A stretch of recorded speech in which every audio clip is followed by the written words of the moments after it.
Hello and welcome to the Subvert Podcast, your entry into the land of no easy answers, as we journey through the vagaries of the mind, attempting to unravel the mysteries of why our brains brain.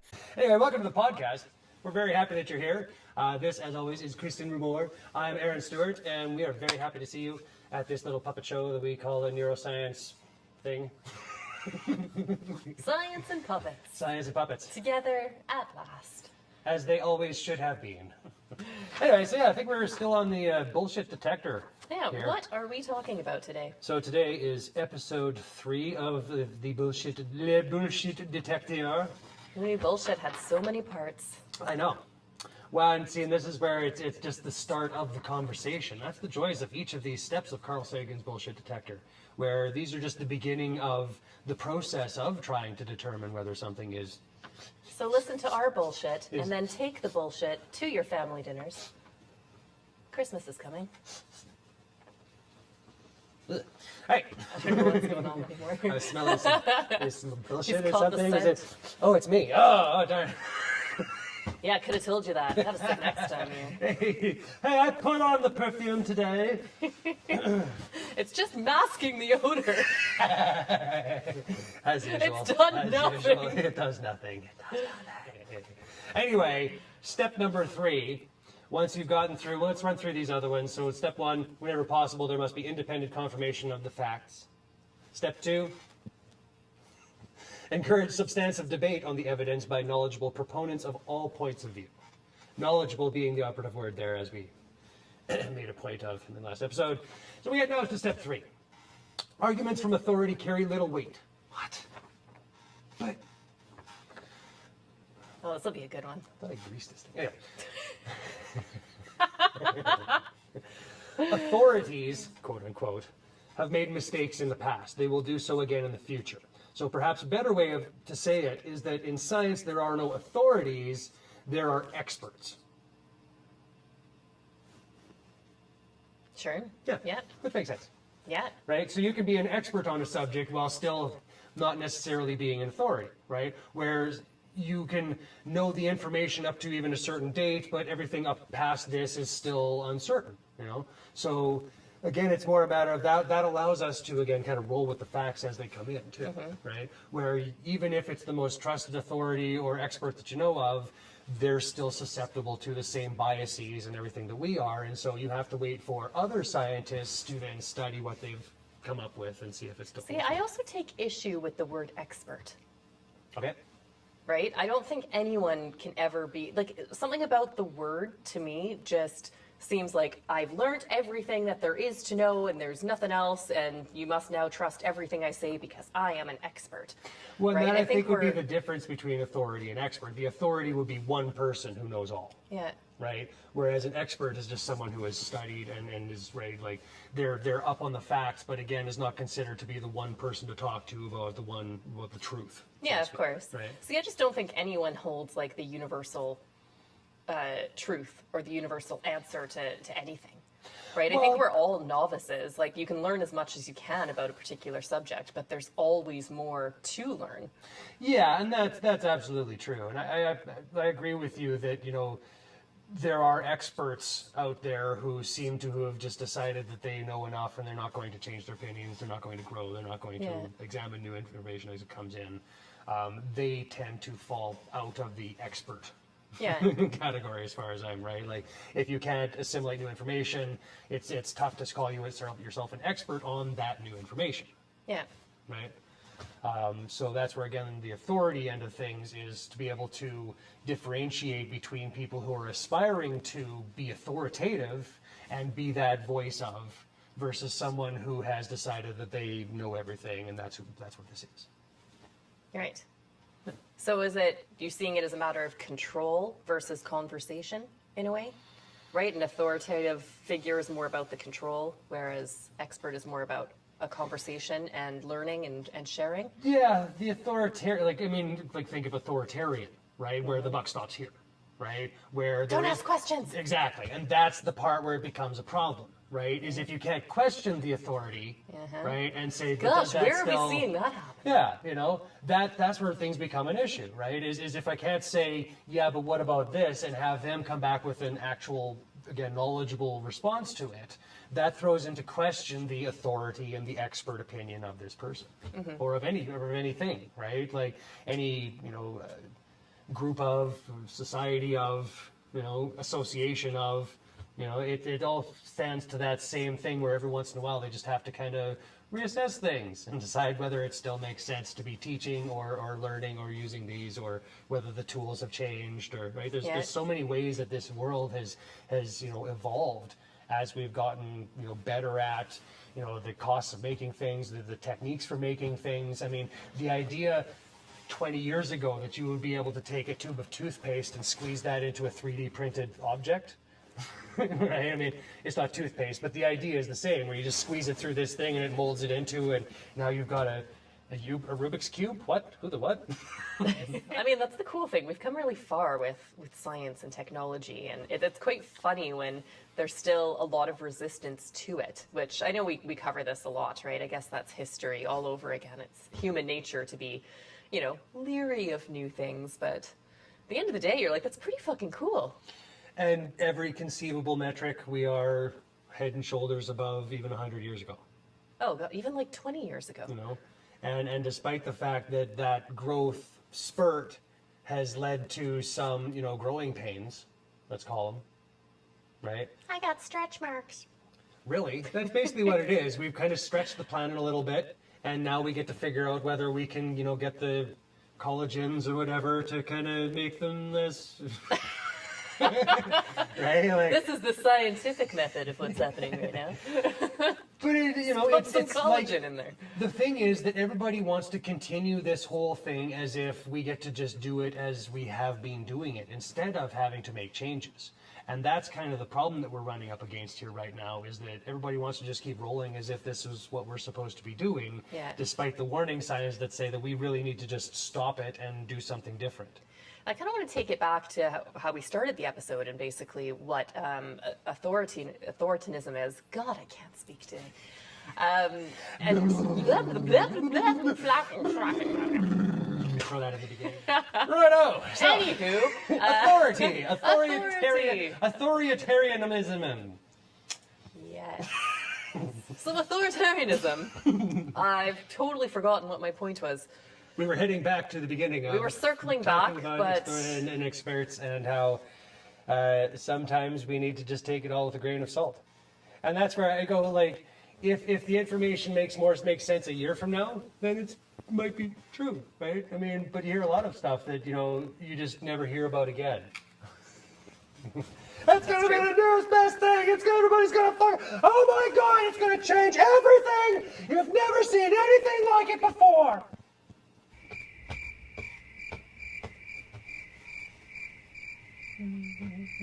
So a lot of these things are, you know, ideas that hopefully we can flesh out and make better as we go. yes. Oh, I remember now. Yay! Okay, before my word stumble and puppet vomit diarrhea of words, I was going to ask the question of whether don't make me say the word again. Damn it. So I would say that our society now has a huge increase of authority figures. Sure. Right? I would say, and whether they're real authority figures or self-made authority figures, that's a whole other conversation to be had. But basically, like, for any walk of life, there is someone who knows best, and you need to listen to them, and they're going to tell you what to do and how to live your life right. And I'm curious whether you think that this has an impact on why people are reluctant to change. Well, I think it does have part of it. I think it's mostly that, you know, again, like we talked about last episode, where the information just flows so quickly now that it's so hard to just, as this merry-go-round is spinning past us, to figure out where to jump in, right? Like, okay, was that the information? No, was that it? Oh, how about, was that it? Right? You know, if you're watching a fast-moving stream flow past you and trying to figure out what parts of it to actually grab onto, it makes it tough. And so if someone says, no, just listen to me. Yeah. Right? That, for our brains, means a lot less energy. output. Yes. Right? Which, like, the lifeline of someone saving you is just like, oh, thank God, I don't even have to think anymore. Oh, God. Okay, just tell me what to do. It's cool. All right, here we go. Yeah. You know, and a lot of us get to that, you know, the society that we've made here is just go, go, go all the time. And so, again, our brains seek those moments of, can we just, like, shut this shit off for a second? Right? Can we just, Make please, it just stop. like, come on, you know? And so, you know, to have the chants that everybody does, the, you know, the rituals, the structure of that kind of stuff does make your brain really just kind of go, oh, thank goodness, you know? So it makes it difficult to kind of separate that stuff out, Yeah. right? Once you have kind of, you know, become part of that and made it your identity, that's when things become harder, right? And that's where the idea of trying to change your mind Yeah. becomes a real problem, because it's not just your mind you're trying to change, it's who I am, Yeah. right? And so if this authority figure that you have decided is the way and the light is telling you things and someone else is saying otherwise, you're conditioned to disregard them.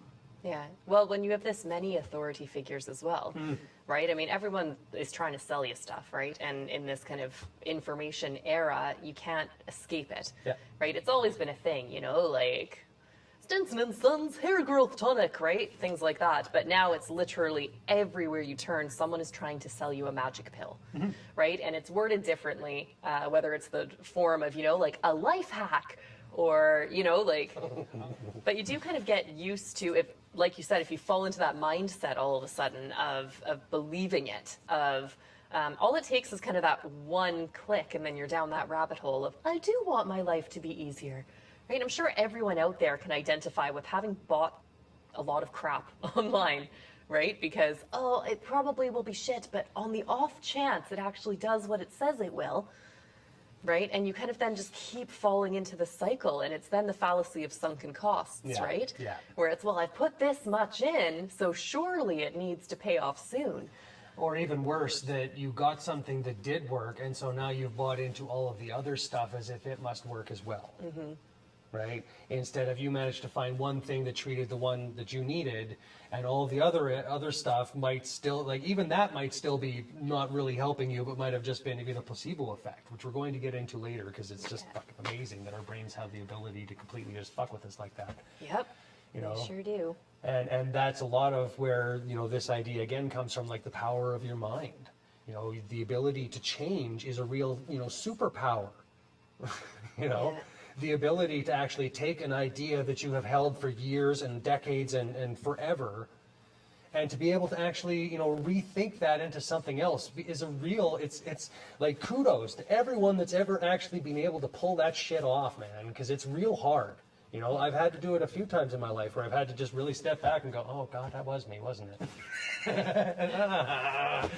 Okay, you know, and that's the hard part, is just the, okay, what do we do now? Yeah. Right? Like, okay, I fucked it up. Right? Do I just, like, turn my back and...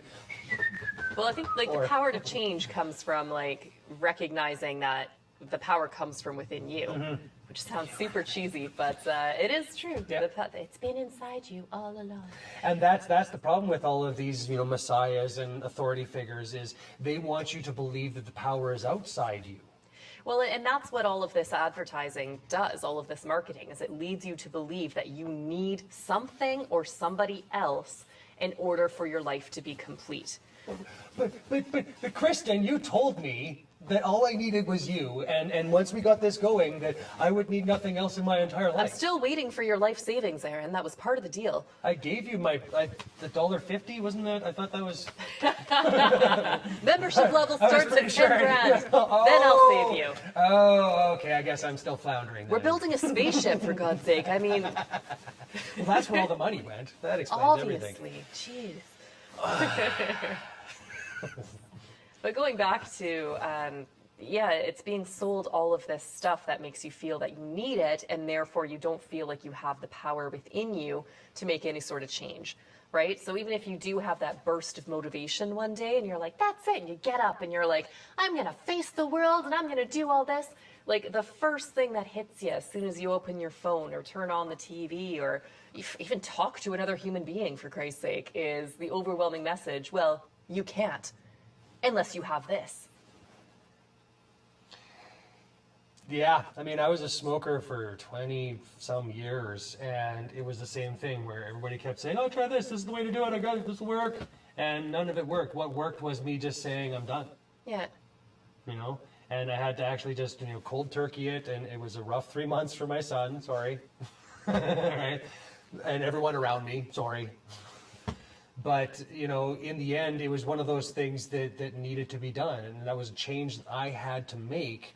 And that was like one of the hardest things. And that's where, all of this other stuff that I've had to change in the subsequent time has just been this like, oh, okay, I guess I just do this now. Hey, cool, right. And while it's still a progress, moving forward where it's always, and I'm never done. I'm never the expert or the authority figure on me, right? Which I think is a lesson for everybody out there, by the way. Anyway, there's always growth. There's always something new to be trying to add to who you are, what you are, and where do we grow from here? And I think, it's not about the end game, right? And just to add another little pearl of morality wisdom. We're putting that on the mug, so that'll be, it's not about the end game. It literally is about the journey. Right? And we've become so obsessed with getting to where we want to be. And a lot of it's materialistic, right? As we need to have this thing to show people because that somehow justifies our existence. And then in, striving for that, we end up forgetting about everything that it takes to actually get there. Mm-hmm. You know what I mean? All the roses. And I sound like an after school special, but like literally the journey is all there is. Mm-hmm. Absolutely. Right? And people that, deny themselves, even some small form of pleasure around this whole thing, right? That they would, consider that to be disrespectful in a lot of cases to what we've been given, instead of it being something that you only have a short time. And as far as I'm concerned, the only thing that we get to take with us is what we've seen and experienced and the things that we've touched and felt and the emotions that we got to really just grab hold of, right? Like that's where I don't feel that anger is something that you need to just, never feel. A lot of people go about their whole lives going, no, I never lose control. And I just don't know if that's the way, like sometimes we just need to have that time of just go into a room and just go, and you try to keep it away from other people so that, that's why you do it in the closed room where you can have that time of just like, and then you get to go about your day. Yeah. And if you don't have that outlet, if you don't have that means of getting a lot of this just crap that builds up inside of us out of you, how are you supposed to, have a productive conversation with somebody who's going through something like that? Yeah. Right? If you've never experienced anger or let yourself experience anger, how do you deal with someone who is just in an angry position right now, right? And without that empathy, that understanding of, oh, I've been there before, and you know what helped me? Just having somebody give me a hug. Right? Or just having that empathetic, or just having somebody just fucking understood. Right? Sometimes that's all it takes. And without feeling, experiencing, just really holding these things in your core for a second and going, oh, oh, oh, oh, oh, oh, oh, yeah. You'd never really know just what it really feels like from that perspective, right? Or just pure joy. If you've never experienced just pure, just unadulterated bliss, how would you ever, if somebody was trying to explain this to you? Now, this is where I like the idea that our language came essentially from the monkeys following the mushrooms. What? There's a theory that essentially, about 10,000 years ago or so, our brains have exploded in size. Yes. And the theory is that once we became migratory and started following herds of animals, their dung would grow mushrooms, like magic mushrooms. Ooh. Okay? And it was the ingesting of these mushrooms that led to us kind of having to try to figure out how to use language. Okay? Interesting. Yeah. Because think about it, if you're a monkey walking down, the savannah, and you're looking at a tree, and you're trying to explain a tree to another monkey, you can point to tree and say tree. Uh-huh. Okay? But if you're looking at that tree and the tree is moving and it's got snakes climbing out of it and it's turning purple, and how would you explain that to another monkey? Tree, tree, tree, tree. You know, and so a lot of it they think that a lot of this came from us just having these experiences, that there was just no way of explaining without having to use words that like head and head broken, you know, and having to really explain these esoteric concepts that to, you know, just someone trying to survive day to day and get their food wouldn't have needed to ever explain. So we're just a bunch of high monkeys, essentially. In a way, like it really is an elegant theory. It is actually. You know, Yeah. because it does really explain a lot of that kind of stuff. Why the mushrooms, you know, really, there's receptors in our brain that are apparently built just for receiving that kind of stuff. Huh. Right? THC has a receptor inside the brain. It's just like, hey, Titsy, how's it going? And a lot of these, you know, like the DMT that our brains produced is a lot of ways analogous to a lot of these other psychedelic drugs, right? Well, and it's that our very brains use for common dreaming. in a lot of, you know, ancient cultures, not our, you know, very young Western one, where psychedelics are very much a part of spiritual growth. Yeah. And still are, right? Like there is an importance that's put on that for sometimes, I mean, when used correctly, obviously, it's to actually expand the mind and to have Sometimes we're used experiences. incorrectly too. Well, sure, yeah. I mean, it is cool that we're open to having these experiences, right? Well, some are. Yeah. I mean, And is some there are a very danger afraid in of it. becoming dependent on those experiences? Well, and that's actually the fun thing about these psychedelics is there really isn't any dependency issue with most of them at all. Mushrooms, you literally can't get dependent on. Yeah. And it's not one of those ones where you have any withdrawals from either, right? There's no real come down. There's no real kind of, yeah. I mean, But we're not medical professionals here by any means. I can only speak from experience. We should just throw that disclaimer Yeah. in now, like before a bunch of people go out and start ingesting copious amounts Well, of and mushrooms. so to drag this back, I am not an authority. I am, however, a bit of an expert on some of it. I have studied not only in terms of the scientific literature, but in terms of the sitting inside my head and going, hey, that's interesting. So, yeah, anyway. Well, yeah, I don't know how we started off with authority figures and ended up on psychedelic monkeys Anti-authority. and mushrooms and Well, see, and that's oh, man. to make this point, the psychedelics actually remove your sense of self. Okay? Do you mean your ego? Yeah. Okay. And so in I mean, a you lot still of it, are a human. Maybe. and that's the thing. Like, it actually removes that part of you that goes, I am me. Like you have just this weird disconnection between, you know, what your body is and who you are and all these, and that's what really makes them a real therapeutic. They're starting to approve many of them for different therapies and different techniques for really helping with depression. Well, and anxiety, a lot ultimately of that different is the things. root of a lot of suffering, right? Is this big lie that we are somehow separate from others, right? If you remove that ego, that me, we're all Yep. actually in the collective, Yep. right? And that's absolutely what it is really good for, you know, and if for a lot of people that really just need that, you know, just step back from themselves sometimes, it's very effective. And again, when done in a clinical setting, has been shown to be more effective than any of the drugs that these people have been taking for years and decades and ever since they were diagnosed, because that was the only way that doctors had of treating these problems, you know, was just giving them a pill. Right? Sometimes therapy works, but for the most part, they would try to treat it with pills and then send them for therapy, Yeah. right? Versus a lot of these things where you could have one kind of therapy session every month or so, sit down with a few mushrooms, 4 hours later you get to kind of walk out and just have a new perspective. Like the thing about a lot of the psychedelics also is the effects don't just last after the trip is done. A lot of times the brain reacts by pumping out happy chemicals for the next 3 months. And so that's where the microdosing of mushrooms has become a real thing too as well, because it keeps that serotonin, all of the happy chemicals inside your brain. It just allows you to be more receptive to them for the next little bit, which is very did not know effective that. for a lot of people who are getting, you know, depression, anxiety, all of these kind of problems that have, you know, that stem from issues of your brain just not receiving or not pumping out enough, or just chemicals being out of balance, right? Like sometimes that helps you to just take that, or we talk about how we get into brain loops.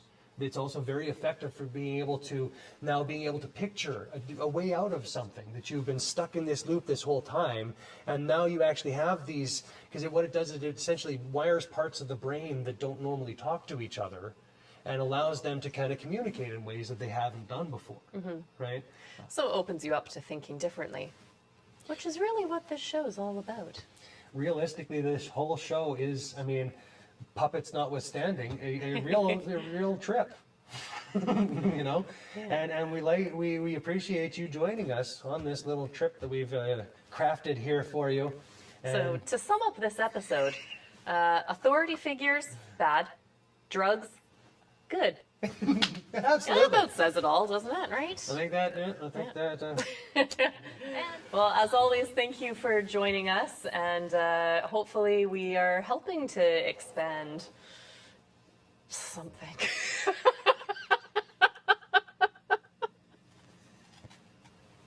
I have no idea where I was going with that. We'll get our shit together one of these days, maybe. I thought we were just. But don't hold your breath. It's mostly just going to be this.